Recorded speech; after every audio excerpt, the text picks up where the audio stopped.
агарчи баъди талошҳои зиёду истодагариҳои шадид кишвари азизу офтобии мо низ мисли дигар кишварҳои рӯи олам ба ин дард печида бошад ҳам ҳаргиз дар дил ваҳму ноумедиро набояд роҳ диҳем. алҳол олимони тоҷик дар баробари табибон дар пайи ихтироъу истеҳсоли ҳаббу маҳлулҳои зидди вирусиву зидди бактериявӣ заҳмат мекашанду бо вируси навъи ковид-19 даст ба гиребонанд.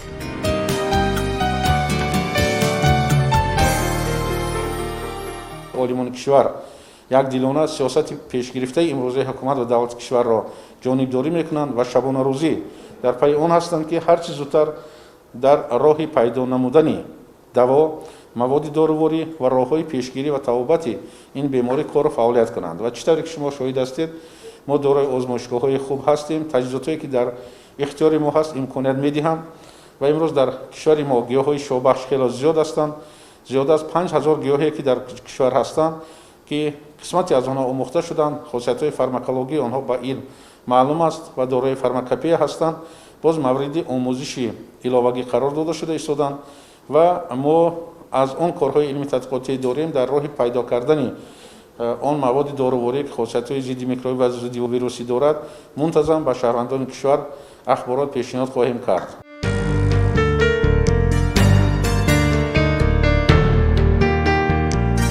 бо мақсади пешгирии вирусҳо аз ҷумла навъи ковид-19 олимони академияи миллии илмҳои тоҷикистон дастгоҳҳои истеҳсоли нанозарраҳои нуқра сохта истеҳсоли оби нуқраро ки хосияти зидди вирусӣ ва зидди микробӣ дорад ба роҳ монанд.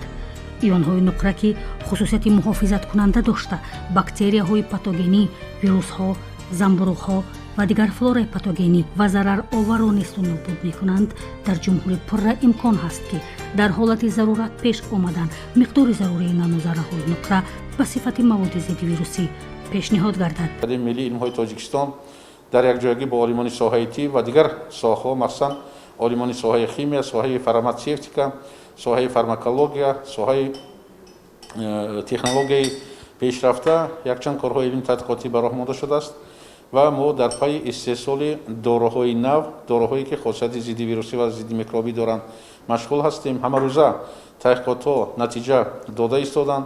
ҳамзамон мо дар якҷоягӣ бо олимони академияи миллии илмҳои беларус ва академияи илмҳои табиатшиносии ҷумҳурии халқии чин шӯрои якҷояи вирусологияро таъсис додем ва мақсади мо он аст ки аз таҷрибае ки дар ин кишварҳо ҳастанд ва он таҷрибае ки мо дорем ба ҳамтоёни худ ба олимони кишварҳои гуногун дар ҳамеша дар алоқа бошем, табодули таҷриба кунем ва тавонем роҳҳои ҳар чӣ зудтар пайдо кардани маводи дорувориро аз ин беморӣ пайдо кунем.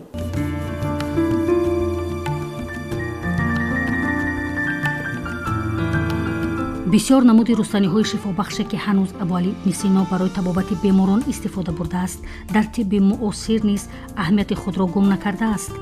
умед аст ки ворисони сино бо хиради азалӣ ва роҳи дарёфти дармон бар ин вабо пирӯз мегарданд.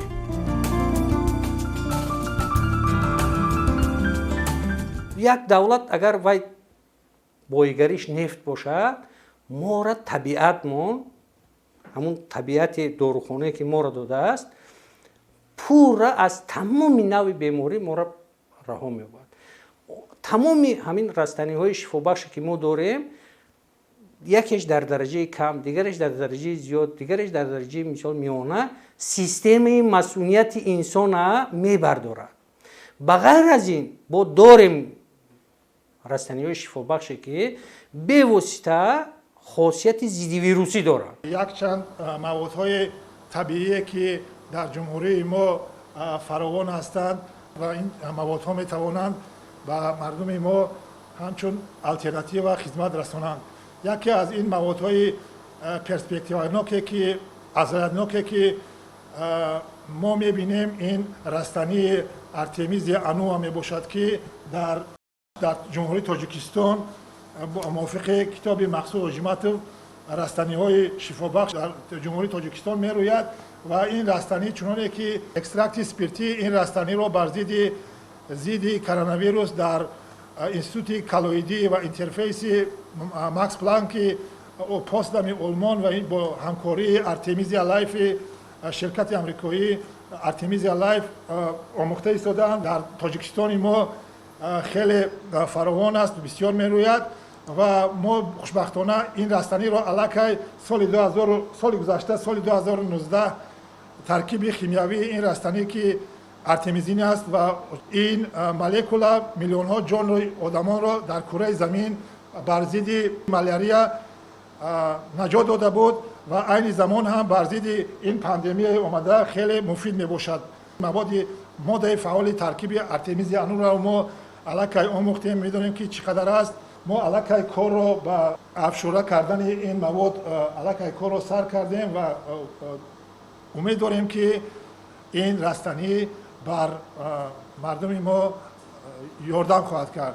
و موادهای دیگری که ما پیشنهاد می نماییم این موادهایی می باشد که دارای مقدار زیادی پولوفینول ها و ویتامین C می باشند و از این مقدار رستنی ها یعنی رستنی برای مثال رستنی لیمو و اینچنین خوچ یا نسترن خیلی مفید می باشد که مقدار زیادی ویتامین C را دارد و می توانند ایمون سیستم آدم را مستحکم کنند و ضد ارگانیسم می توانند که ضد ویروس ها مبارزه برد. امروز علمان اکادمی ملی علوم تاجیکستان برابر با دیگر هم شهروندان کشور و هم علمان جهان کارهای علمی تحقیقاتی خود را در سمت مبارزه با بیماری کرونا ویروس براه موندند و ما پیگیری کرده ایستادیم پیش از همه ماده هایی که خاصیت های ضد ویروسی و ضد میکروبی دارند استحصال کنیم. ما این موادها را قبلا نیز استحصال آنها را براه مونده بودیم و به شهروندان کشور و تشکیلات و مؤسسات منتظم پیشنهاد کرده ایستادیم و این موادها امروز تا اندازه هم باشد کمک به مردم است، به جامعه تاجیکستانی است که راههای پیشگیری و به این کسلی سرایت نیافتن را داشته باشند.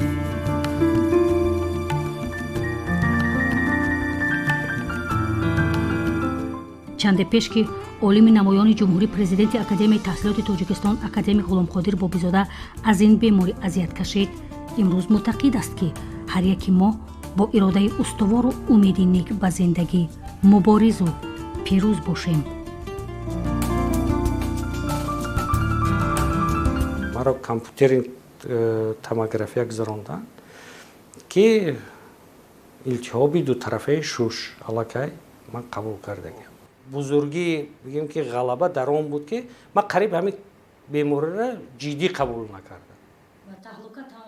نه تو اندازه مثلا دکتر که با شوخی کرده پرسیدم که این چی بیماری است و جواب داد که همین بیماری زمانی معاصر حاضر زمان با من سوال دادم کرونا ویروسش همین من شیدگی هم گفت که آب شیده راست دیگه همین خنده و شوخی برآمدم و بعد به واسطه شاگردم با دکتران صحوی در علاقه شدن بعد هم سخم استانداردی هم توابیتر که از طرفی بگیم که هم وزارت و حکومت و چی قبول شده است تعیین کردن علاقه همون یکمین بگیم که مواد دارویی که من قبول کردم لیوافلاکساسین علاقه حرارت از همون دوره تا این زمان حاضر حرارت دیگر نخواهد از یکمش.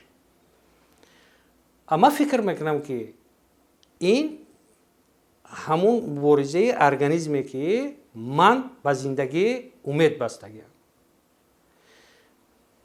من در زندگی مقصد دارم.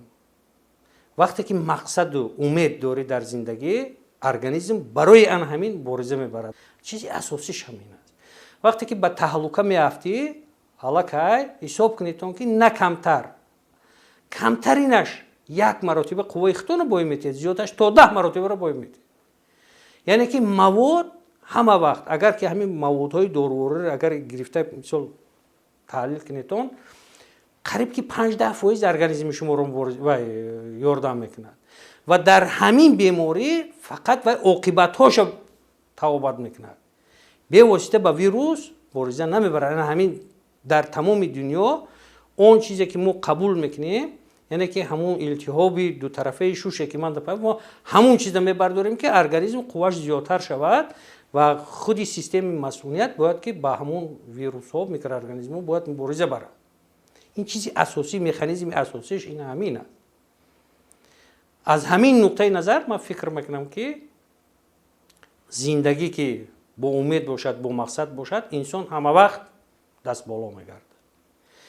و از تمام بینندگان، از تمام مردم من خواهش میکنم که پیش از همه در زندگی با مقصد زندگی کنند، در تهلکه نافتند. هیچ وقت هم در به بیماری تن نتیند. این چیزی اساسیش در یک بیماری هم نه، در تمام بیماری ها تمام موادهای دارویی فایده بخشش 5-10% است. از این دیگه زیاد دیدنم این در تمام دنیا اثبات شده است. لیکن وقتی که تو با امید پیش دکتر میری، پیش طبیب میری، علاقه یک ضربه را بیماری همونجا میگیره. یعنی که شما امید بسته هستید، مبارزه برده هستید.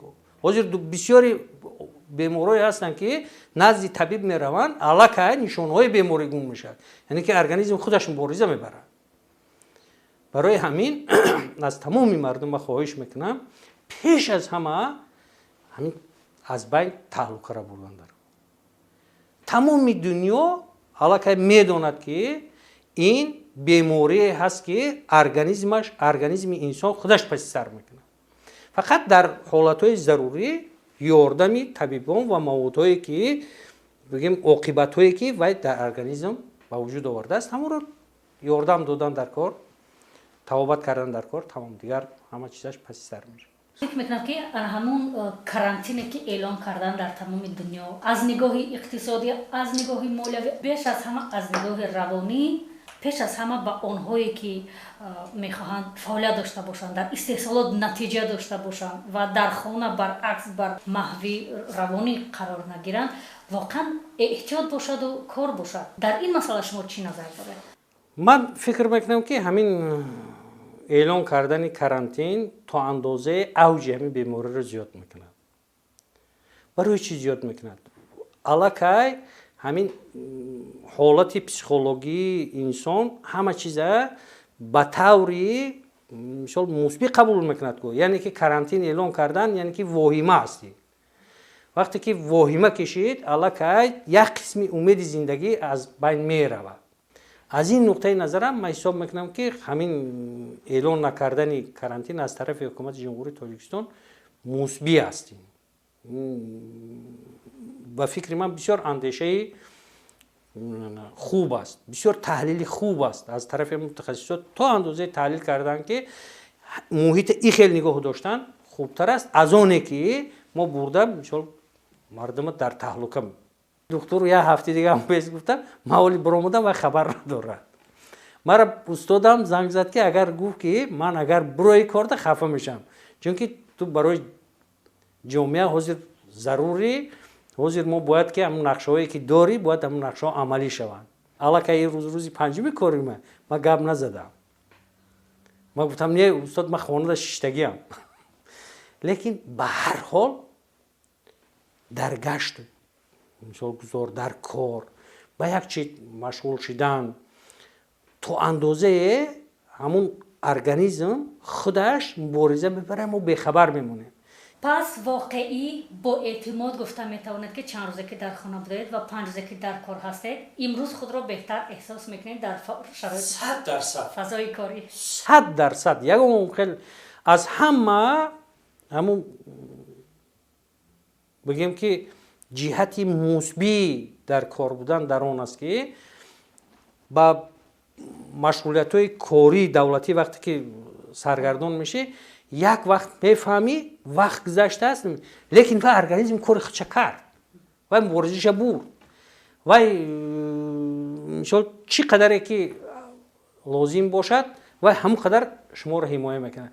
وقتی که من بیکار در خانه میشینم تاب میخورم کتفم در کرد، این تاثیرش در این طرف از این به معنی سر به پا همه چیز با نگفتن نماند. من بیماری قند دارم.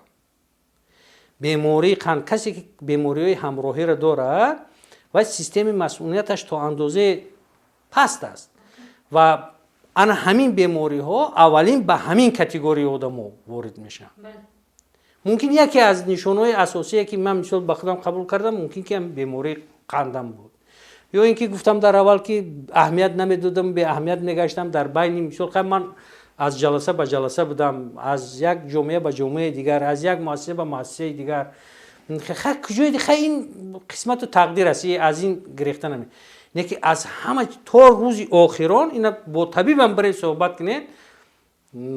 من قریب که خدمت بیمار رسید نمیکردم، گرچنده که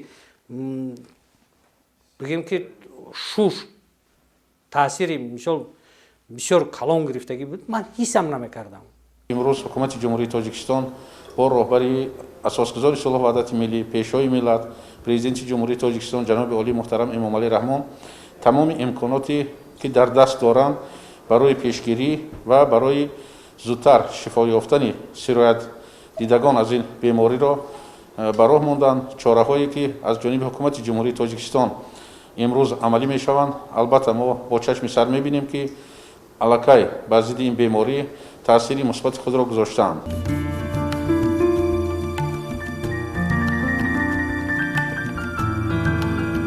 تاریخ گواه است که در گذشته نیز بیماری‌های وبا، دامنه، تبلرزه، خروزک، گل برآوردن و غیره ها در سرزمین اجدادیمان دامن پهن نموده یک مدت توانستند خودنمایی بکنند، ولی با شرافت اراده مستحکم مردم عزیزمان و یکدیگر فهمی توانستیم چون این بلاهای به سر آمده را مغلوب ساخته به نیستی‌های بازگشت گسیلانیم. میکروب ها و ویروس ها هنوز زمانی در کره زمین بودند که انسان وجود نداشت.